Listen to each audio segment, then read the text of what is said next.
The Leadership Pipeline book by Ram Charan, Stephen Drotter, and Jim Knoll has sold more than 250,000 copies around the world to date. It is based on work originally done by Walter Mailer and Stephen Drotter at General Electric, and later expanded to and tested in more than 80 companies. Today, a significant number of Fortune 500 companies have successfully implemented the Leadership Pipeline Transition Principles as their main platform for selecting and growing leaders at all levels. The set of Leadership Pipeline Transition Principles is perceived as one of the most influential leadership models through the last 2 decades. The Leadership Pipeline Transition Principles describe the key leadership roles that you normally experience in an organization and clarify how you add unique value as a leader in each leadership role, and how you need to adjust work values, time application, and skills in order to be successful. Some key roles are leading self, leading others, leading leaders, functional leader, and business leader. But different organizations may of course have more or fewer roles. The step from accepting a given leadership role to becoming a successful leader in that role takes more than merely developing better leadership skills. It calls for a fundamental adjustment in work values, time application, and skills. Work values. You simply have to change preference for what you like doing and how you believe you create value as a leader in your role, how you define your own success. Time application. You need to change the way you spend your time in order to put efforts into new responsibilities and level of complexity. These are things you need to start doing, stop doing, and continue doing. Skills. You need to learn new skills that are required to execute new responsibilities. In this section, we will explore what it, as a minimum, requires to be a successful leader of others over time. The role of the leader of others is focused on delivering results through people. If you are an individual contributor and you are asked to increase your total output by 10%, or improve quality by 10%, or increase efficiency by 10%, then you are the only one to make the difference.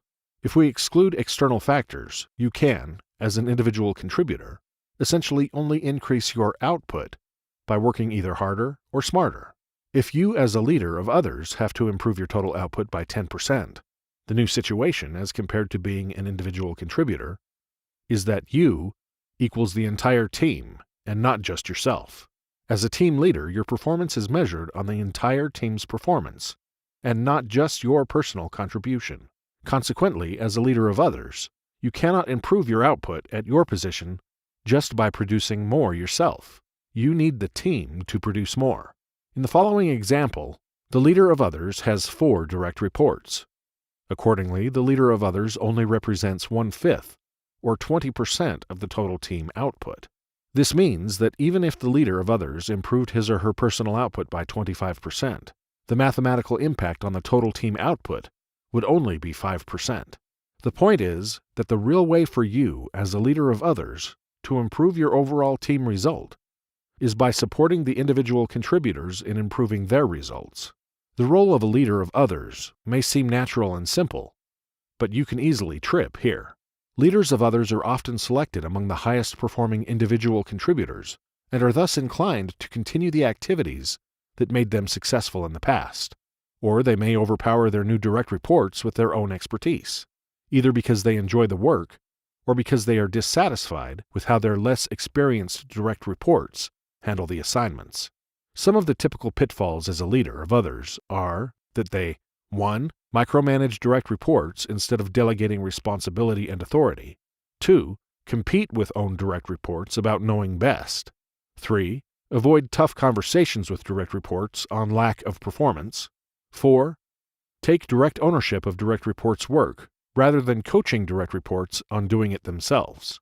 5. Feel disturbed by questions from direct reports instead of viewing these questions as a possibility to coach and develop them. So, in order to be successful as a leader of others, how should you adjust your work values, time applications, and skills? Work values. You need to start valuing the success of others the same way you value your own success. As a leader of others, you are the team. Any success of the team is your success too. You have to ask yourself, what really makes me proud? Is it completing work myself, or is it enabling other people to do their work? You may, of course, still have to do work yourself in some situations, or most of the time. But can you get the same satisfaction from seeing your direct reports successfully completing work as you can when doing it yourself? Time application.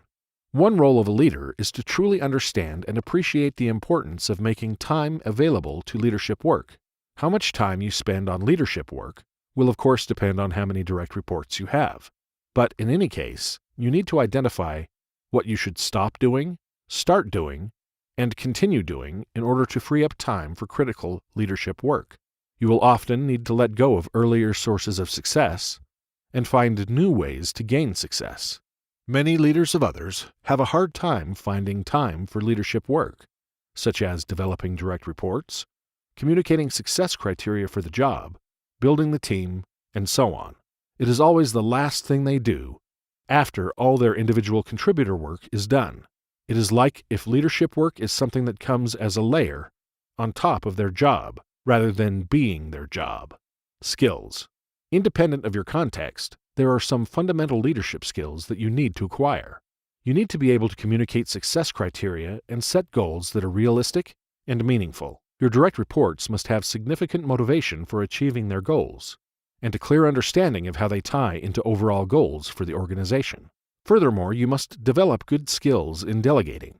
You have to enable direct reports to effectively deal with their responsibilities by sharing information and delegating both responsibility and authority. It is important that you follow up with your direct reports regularly and conduct performance dialogues and development dialogues, giving feedback on things that are working well and things that are not working well. You need to be good at creating development plans for your direct reports and, based on those, providing development opportunities and ongoing coaching. This is an ongoing process, not an annual event. Selection of team members is a key task for a leader of others, and substantial time should be allocated to identifying and developing the right people, as well as replacing people who continuously seem unable to fulfill their job responsibilities. Building the team and driving engagement are other crucial tasks. Having a strong and highly engaged team is critical in order to retain direct reports, and in order to secure that the team members should support one another on a daily basis. It is important to recognize that work values, time application, and skills are interdependent. You cannot master your transition by adjusting one and not the others. For instance, your work values guide how you spend your time, because you will tend to do the things that are most interesting to you first, and where you believe you add the most value. Your skills will also guide how you spend your time. People like doing what they are good at, and what they previously reaped recognition for. So, one of the keys in successful transitions lies in dedication to becoming good at what is now required of you. This will shift your work values, and you will start to appreciate what you need to do, and find it easier to spend time on the right activities. The leadership pipeline is a holistic model that should be tailored to the need and challenges of your organization, not the other way around. For further inspiration, visit leadershippipelininstitute.com.